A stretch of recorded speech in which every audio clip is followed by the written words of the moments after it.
let's go up to the boss's office. Wherever that may be. Broom closet. Wait. No, I'm locked! I'm locked out! Alright, I forget who was in the broom closet. Stanley stepped into the broom closet, but there was nothing here, so he turned around and got back on track. We'll see about that. It did say there was somebody trapped in the broom closet. There was nothing here. No choice to make, no path to follow, just an empty broom closet. No reason to still be here. So this is where the game recognizes you have not crossed the threshold again. So the more time you spend, the more likely the narrator is going to do something. It was baffling that Stanley was still just sitting in the broom closet. He wasn't even doing anything. At least if there was something to interact with, he'd be justified in some way. That's a good point. As it is, he's literally just standing there doing sweet FA. Interacting. Interacting. Are you really still in the broom closet? Yes. Standing around doing nothing? Why? Well, it's not doing nothing. Please offer me some explanation here. I'm genuinely confused. Can you talk to the narrator? Can't do anything in the broom closet. No. You do realize there's no choice or anything in here, right? If I'd said Stanley walked past the broom closet, at least you would have had a reason for exploring it to find out. But it didn't even occur to me because literally this closet is of absolutely no significance to the story whatsoever. I never would have thought to mention it. Yeah, but it did say somebody was stuck in the broom closet, so I thought there might have been something else to do in the broom closet. Maybe to you this is somehow its own branching path. In a way. Maybe when you go talk about this with your friends, you'll say, "Oh, did you get the broom closet ending? The broom closet ending was my favourite." I hope your friends find this concerning. They're the ones saying it to me, though. I forget. Stanley was fat and ugly and really, really stupid. Wow. He probably only got the job because of a family connection. That's how stupid he is. That or with drug money. Also, Stanley is addicted to drugs and hookers. Why is he so unhinged? What's going on? Well, I've come to a very definite conclusion about what's going on right now. You're dead. You got to this broom closet, explored it a bit, and were just about to leave because there's nothing here, when a physical malady of some sort shut down your central nervous system and you collapsed in front of your screen. Well, in a situation like this, the responsible thing is to alert someone nearby so as to ensure that your body is taken care of before it begins to decompose. Hello? Anyone who happens to be nearby? The person at this computer is dead. They have fallen prey to any number of your countless human physiological vulnerabilities. It's indicative of the long-term sustainability of your species. Please remove their corpse from the area and instruct another human to take their place, making sure they understand basic first-person video game mechanics and filling them in on the history of narrative tropes in video gaming, so that the irony and insightful commentary of this game is not lost on them. All right, when you've done that, just step out into the hallway. See, the issue with that is this assuming I'm playing on a PC?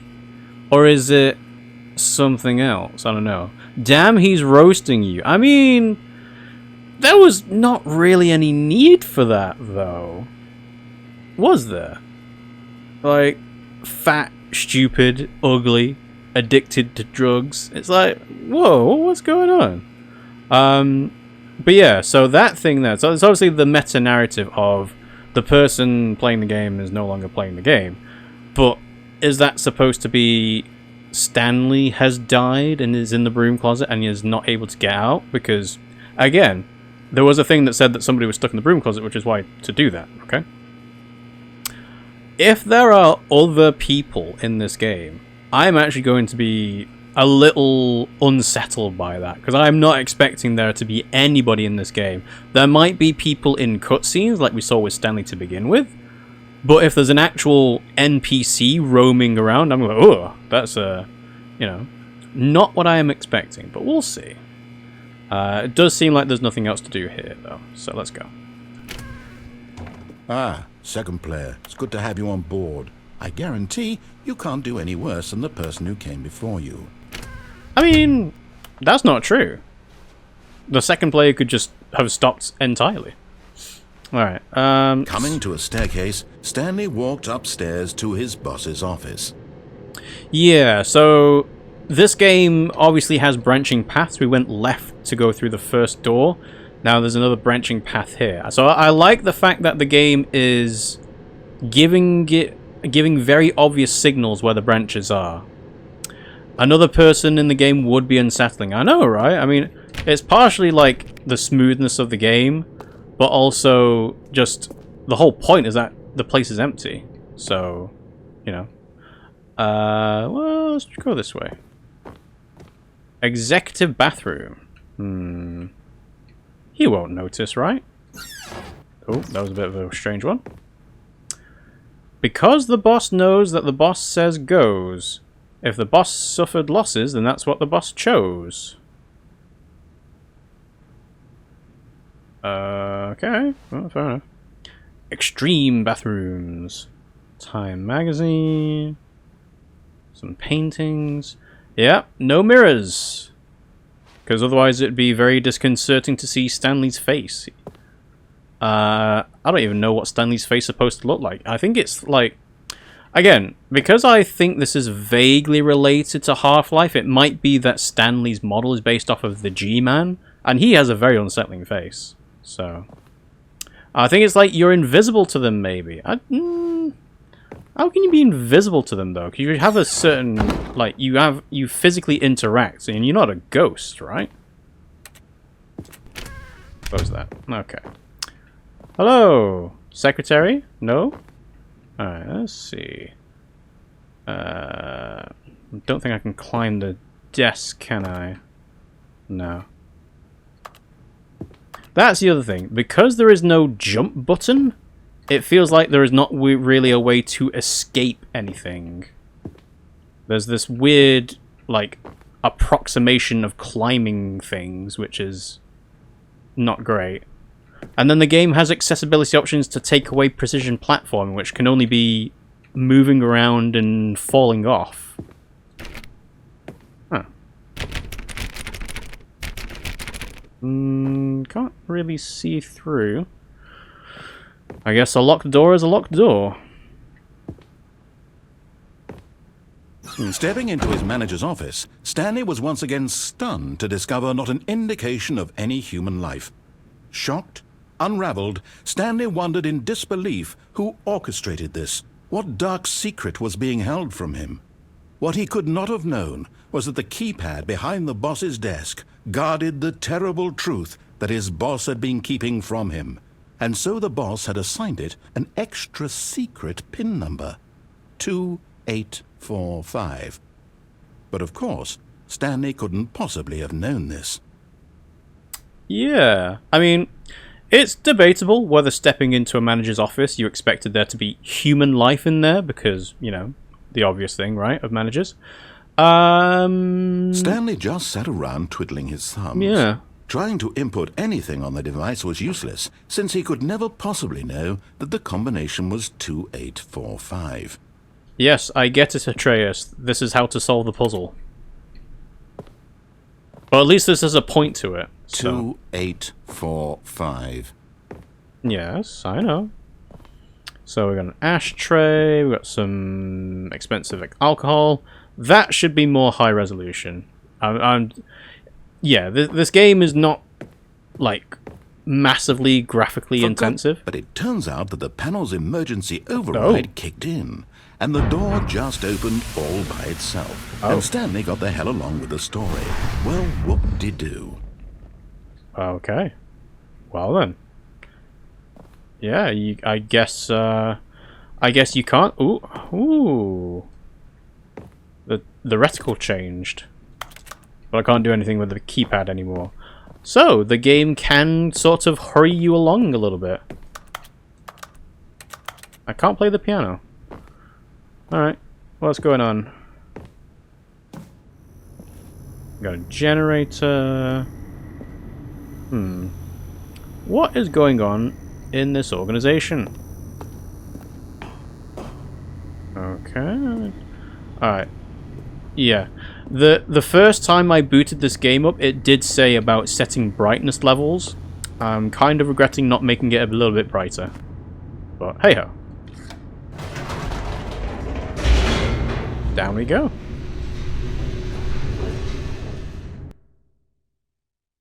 So yeah, I have no idea how many branching paths this game has. Because it says it takes about 6 hours to see everything, I imagine there's like left and right, up and down. Descending deeper into the building, Stanley realized he felt a bit peculiar. It was a stirring of emotion in his chest, as though he felt more free to think for himself, to question the nature of his job. Why did he feel this now, when for years it had never occurred to him? This question would not go unanswered for long. I feel like I saw someone's head, but I'm not sure if that's what I actually saw. Stanley walked straight ahead through the large door that read Mind Control Facility. Do I have to? I mean, the mind control's already taken its effect, right? It's like, let me out. But Whoops. Nope. Never mind. Stanley actually got back into the elevator and went back up. Silly me. that way. Why did Stanley do that when he knew that it would just lead back to his boss's office? Well, that's a great question. I just can't wait to find out. Well, that's the point, is I'm trying to figure out if there is anything else to do. Also, this is going through a loading screen. That's like loading in an entirely new area.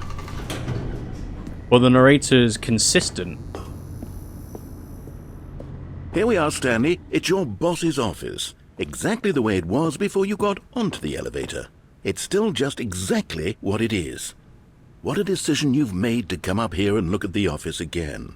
This has fleshed out the plot of the story in new and fascinating ways I could have never anticipated. It's that keen eye for storytelling that you have, an incisive rapid fire of critical plot points, one after the other, weaving a rich tapestry of uncompromising narrative. Wow! I'm bolted to the edge of my seat. Okay. I am kind of wondering.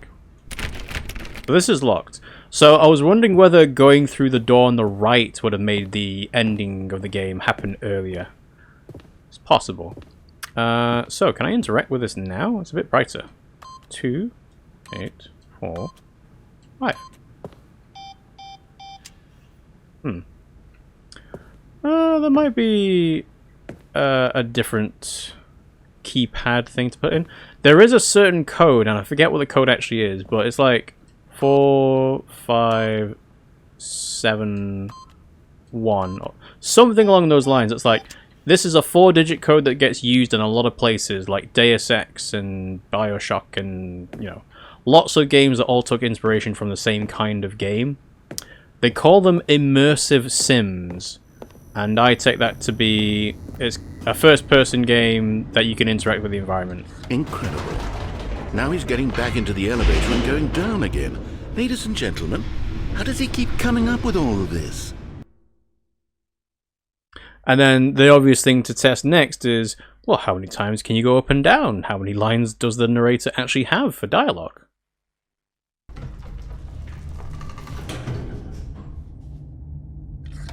Boop. Did you think we were going to go forward down the spooky corridor? No. It's time once again to go back up in the elevator. I can't even begin to grapple with what might be up there. Is it the boss's office again? Or what if it's the boss's office this time? The suspense is killing me. We got Mustafa here. Hey Mustafa, thanks for joining. How you doing? We are here, we're playing the Stanley Parable on Nintendo Switch. And yeah, we'll see. Step out. Boss's office again. Oh my god. It's the boss's office. This absolutely changes everything for me. Give me a timeout here for a minute while I process this. Oh. I was not expecting the music cue. That was a bit strange. 0451, that's it. Yes, okay. The Stanley Parable, please hold. Okay, I'm ready. I'm prepared to embrace this stunning revelation and to move forward with... No! No, wait! No! I need more time to process. It's used as an Easter egg in lots of games. Yes, that's the one I was thinking of. 0451. I don't actually know if it'll do anything though, because we've already gone past the opening of the door. So we'll see. Again, I assume you have to play the game through multiple times to do this, but who knows? All right. I have fully come to terms with it. I have made space in my worldview for this astonishing new reality. As before, I turn to your expert eye for gripping narrative, Master Stanley. Master Stanley, you say? Okay. Alright, so 0, 4, 5, 1. No. But yeah, that trumpet music cue kind of took me off guard a bit, because like, whoa, hang on. There's music? And it's horns as well, and horns are usually like bombastic. Of course. Going back down in the elevator. How did I not anticipate it? I mean, sure, now it's obvious, but you have to understand that 30 seconds ago, this kind of thing had never been attempted before. I had no frame of reference to even anticipate it. That's just how revelatory Stanley's decision-making is. A breath of fresh air in a landscape of storytelling that has grown stale and repetitive. So this implies that everything that's happened has never happened before for the narrator. So again, it's like, how many times can you push them to their limit?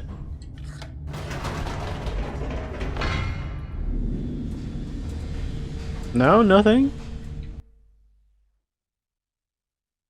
And I'll also point out that I don't play lots of first-person games. I don't really like it as a perspective. Oh, you know what? I've just thought of something. Hold on, let's stop for a moment. Don't you realize? It's the anticipation, Stanley. You and I, we have no way of knowing what will be at the top of this elevator. But the suspense, the agony of waiting and anticipating and having to guess, that's the real thrill. Oh, I simply don't want to let that feeling go. It's so precious, so fleeting. Why don't we take this elevator ride nice and slow? So the narrator is... There we go. Isn't this so much more exciting? You know, Stanley, it seems like nowadays the only thing that audiences want is to be shocked as loudly and frequently as possible. They want big, explosive moments flung right in their faces from the very moment that things get started.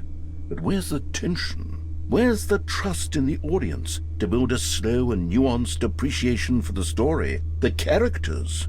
Why aren't we given time to imagine the surprises, to have to think and to anticipate, and then to marvel at the eventual reveal? This is storytelling, Stanley. What you and I are doing right now. This is the most exciting narrative to be developed in years, and it's really all because of you. You're the one who took this bold step of revisiting the exact same locations over and over. Truly, I mean it. This is unique and different. It's not like anything else out there. You see, I want stories that surprise me, Stanley. I want to have to think. I want to be engaged and not pandered to. We're being fed such unimaginative drivel all the time, and we all know it, which is why we're so starved for content that makes us feel sharp and vital and alive. That's why people like you so much, Stanley, because you're not afraid to spit in the face of tradition. You're a role model, you know? People look up to you. Which is why, though I didn't know when to spring this on you, but, well, I've gathered a little press conference for you, so that you can talk about your work and your storytelling and your life. Yes, I know you're not much for the public eye, but I thought it would especially mean a lot to the people who have been following you from the beginning. They really look up to you, Stanley. I don't know if you realize the impact you have on them. This is the kind of gesture that might leave a tremendous impact on them for the better. Oh good, we're here. So it did change. I was going to say, the narrator has ultimate control over what is going on. And he's like, oh, good, just going back up and down to the boss's office. But no, he's changed it. So it's different. So there was a point to doing that. He's proven my point. Okay, the room where we're holding the press conference should be just around the corner here somewhere. All eyes on Stanley. It's a bit hard to see the face, but I guess it's not the G-Man model. Oh, ooh. World's healthiest human being, all tricks revealed. How we did it, the pyramids. Live, the guy who went to Mars. Live on stage, all eyes on Stanley. And yeah, there's nothing I can't interact with. Something over there, that might be Stanley's face, but I can't tell. Actually. No, okay, fair enough. I was wondering whether the narrator would react to what I'm doing, but I guess not. Okay. An evening with World Peace Baby. Ah, yes, here it is, just through this door. Okay, well, we'll ignore that for now. The Stanley Parable Stanley tonight, live on stage. The man, the process, the myth, the legend, the parable. Okay, and there we go. Alright, that's Stanley's face. Okay, that's not the G-Man face. The storyteller. Stanley reveals all in his new book. No, I can't open that door. A Q&A with the world's first sentient machine. Okay. I'm not expecting GLaDOS to make a cameo, are we? Doing great. A conversation with Alexander the Great. What?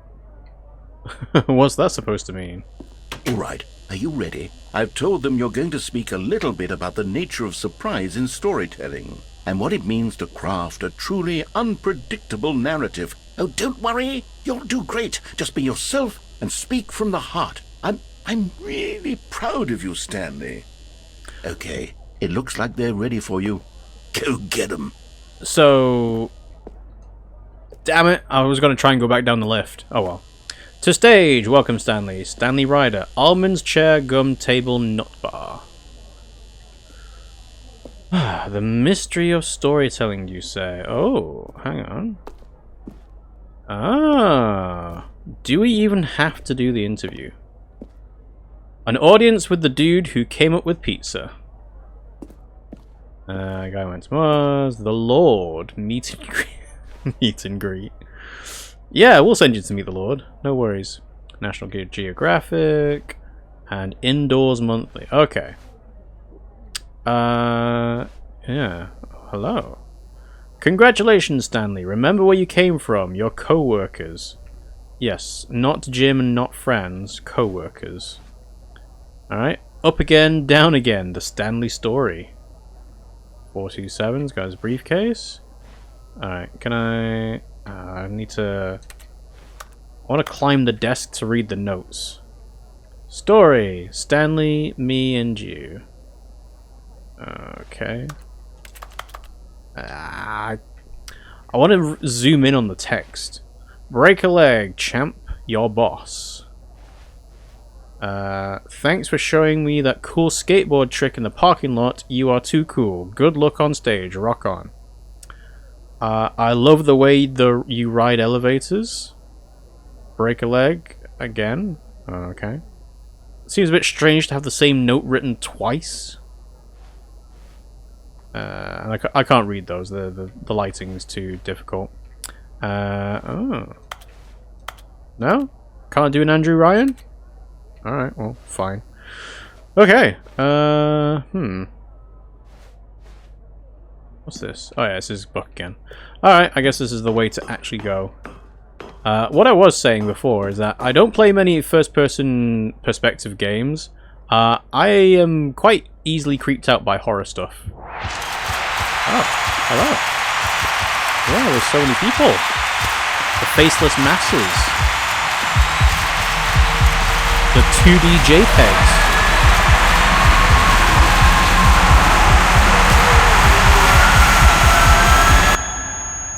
And we have our first ending, I assume. The end is never the end. He kind of looks like the Nightmare guy. I don't know which Nightmare guy you're referring to. Yeah,